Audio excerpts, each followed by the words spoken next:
Hello दोस्तों, आज की कहानी है खाने के बाद लेटना। अकबर और बीरबल की मजेदार कहानी। चलो शुरू करते हैं। दोपहर का समय था। राजा अकबर अपने दरबार में बैठे कुछ सोच रहे थे। अचानक उन्हें बीरबल की कही हुई एक बात याद आई।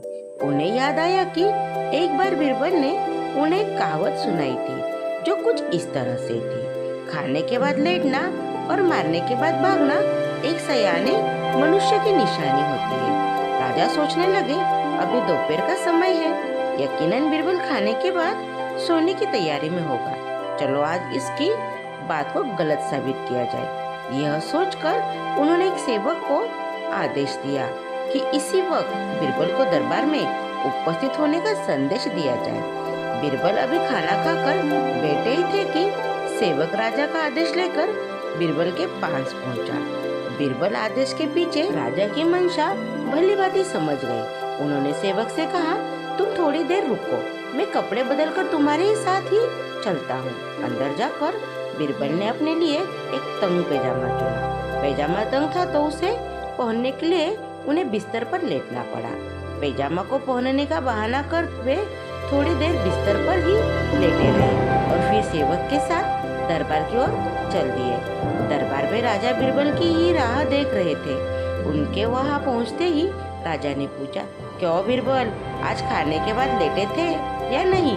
बीरबल ने जवाब दिया, जी महाराज, जरूर लेटा था।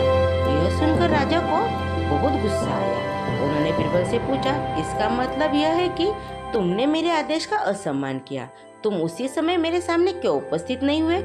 इसके लिए मैं तुम्हें सजा देता हूँ। बीरबल ने तुरंत जवाब दिया, महाराज, यह सच है कि मैं थोड़ी देर लेटा था, लेकिन मैंने आपके आदेश की अवहेलना नहीं की है। आपको मुझ पर यकीन न हो तो आप सेवक से इस बारे में पूछ सकते हो। हाँ, ये अलग बात है कि मुझे इस तंग पैजामे को पहनने के लिए बिस्तर पर लेटना पड़ा था।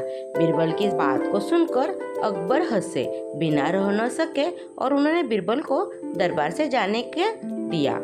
कहानी से सीख।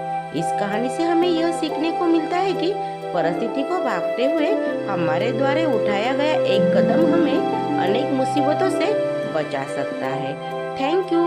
अगर आपको कहानी पसंद है तो कहानी को लाइक कीजिए, अपने दोस्तों में शेयर कीजिए और ऐसे ही नई नई कहानी के लिए मेरे चैनल को सब्सक्राइब कीजिए।